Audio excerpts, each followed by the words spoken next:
안녕하세요. 아는티워스입니다. 오늘 미국에서 나온 발표는 환경 규정 하나를 지운 행정 뉴스가 아닙니다. 지난 15년 동안 유지해온 연방기후 정책의 철학을 뒤집는 선언이었습니다. 트럼프 대통령과 리 젤딘이 이끄는 EPA는 2009년 버락 오바마 행정부가 확정했던 온실가스 위험성 판단 (Endangerment Finding을) 폐기하겠다고 밝혔습니다. 트럼프는 말했습니다. 미국 역사상 가장 큰 규제 철폐다. 이 표현은 정치적 과장이 아니라 정말로 판을 다시 짜겠다는 신호에 가깝습니다. 2009년 모든 것이 시작됐다. 시간을 뒤로 돌려보겠습니다. 당시 미국은 금융위기 이후였고 국제사회에서는 기후 문제가 거대한 의제로 떠오르던 해였습니다. 오바마 행정부는 결론을 내립니다. 온실가스는 건강과 복지에 위협이 된다. 이 판단이 내려지는 순간 EPA는 새로운 힘을 갖게 됩니다. 자동차에 규제를 걸 수 있고 발전소에 기준을 만들 수 있으며 산업 전반에 압력을 넣을 수 있게 되었습니다. 이 한 줄이 수천 가지 규정의 출발점이 되었습니다. 처음엔 거창합니다. 지구, 미래, 다음 세대. 하지만 시간이 흐르면서 정책은 점점 생활로 내려옵니다. 차 가격, 연비 기준, 엔진 설계, 판매 전략. 기업은 비용을 계산했고 그 비용은 고스란히 소비자가 떠안게 되었습니다. 그리고 사람들이 묻기 시작했습니다. 그래서 왜 내가 더 비싸게 사야 하지? 여기서 정치가 시작됩니다. 트럼프가 파고든 공간. 트통은 과학 논쟁을 길게 하지 않았습니다. 대신 이렇게 말합니다. 이 규정 때문에 차값이 올랐다. 그리고 구체적인 숫자를 던집니다. 1조 3천억 달러 규제 비용을 제거한다. 차량 가격 수천 달러 절감된다. 환경 담론을 가계 경제로 바꿔버립니다. EPA 수장 젤딘은 정차 시 시동이 꺼지는 기능을 예로 듭니다. 정책 담당자에게는 효율이지만 운전자에게는 불편입니다. 그는 말합니다. 끝났다. 이건 메시지가 아니라 해방선언처럼 들리게 합니다. 왜 이 전략이 강력한가? 사람들은 빙하보다 자동차 할부금을 더 자주 생각하기 때문입니다. 전기차 강제 논쟁. 트럼프는 한 문장으로 정리합니다. 사고 싶으면 사라. 정부가 강요하지는 않겠다. 여기엔 자유, 선택, 시장이라는 보수 정치의 핵심 가치가 담깁니다. 이제 균형을 보겠습니다. 환경단체와 민주당 진영은 다음과 같이 말할 가능성이 큽니다.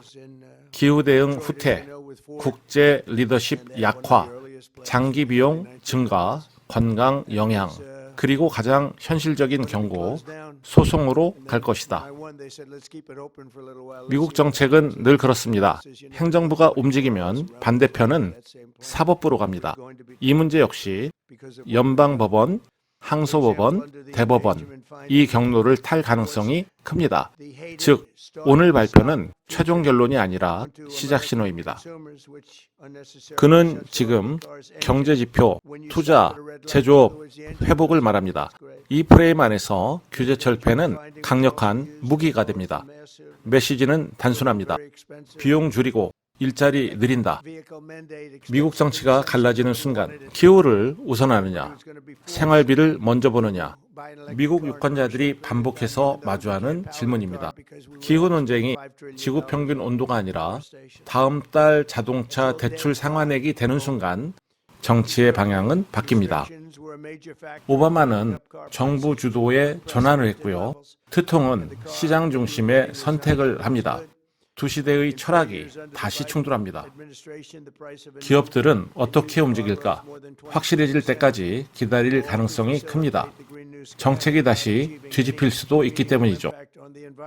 국제사회는 미국의 방향 변화는 다른 나라 정책에도 파장을 줍니다. 앞으로 벌어질 시나리오, 법원이 제동을 걸고 일부 유지되거나 완전 승이 나겠죠. 어느 쪽이든 정치는 다시 타오르게 됩니다. 오늘은 단순한 규정 폐기가 아닙니다. 미국 기후 정책의 근본 철학을 다시 묻는 날이었습니다. 환경의 속도를 택할 것인가, 생활의 부담을 먼저 줄일 것인가.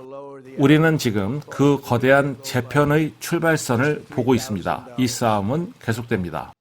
좋습니다. 한국 언론은 이 뉴스를 어떻게 다룰까?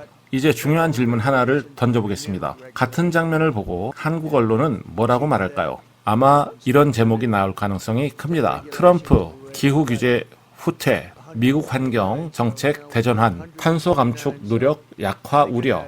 대체로 초점은 환경 목표의 약화에 맞춰질 가능성이 큽니다.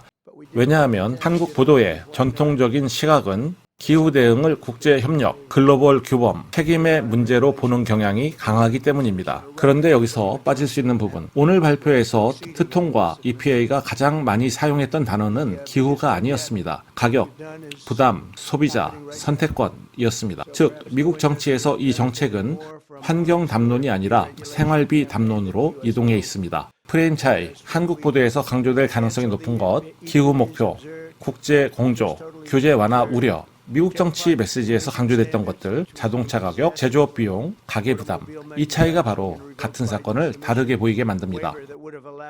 그래서 시청자가 느끼는 간극, 한국 뉴스를 보면 환경 후퇴로 보일 것이고 미국 보수 유권자에게는 생활 부담 완화로 들릴 것입니다. 정치적으로는 이게 핵심입니다. 프레임이 어디에 놓이느냐에 따라 정책의 의미가 완전히 달라집니다. 기후를 먼저 보느냐, 경제를 먼저 보느냐. 트통 진영이 계산하는 지점, 자동차 가격이 내려간다고 느끼는 순간 유권자의 체감은 즉각적입니다. 하지만 기후 효과는 단기적이고 추상적입니다. 정치는 종종 즉각적인 체감이 더 큰 힘을 가집니다. 그래서 한국 시청자가 이 뉴스를 볼 때 중요해지는 질문, 이 정책이 미국 유권자에게 왜 먹히는가? 여기를 이해하지 못하면 미국 정치의 움직임이 설명되지 않습니다. 같은 발표를 두고 누군가는 위험한 후퇴라고 말하고 누군가는 숨통을 틔우는 결정이라고 말합니다. 차이는 어디에 무게를 두느냐입니다. 결국 이 싸움은 미국 안에서도 한국에서 이 뉴스를 소비하는 방식에서도 계속 반복될 것입니다. 지금까지 아는 통역사였습니다. 감사합니다.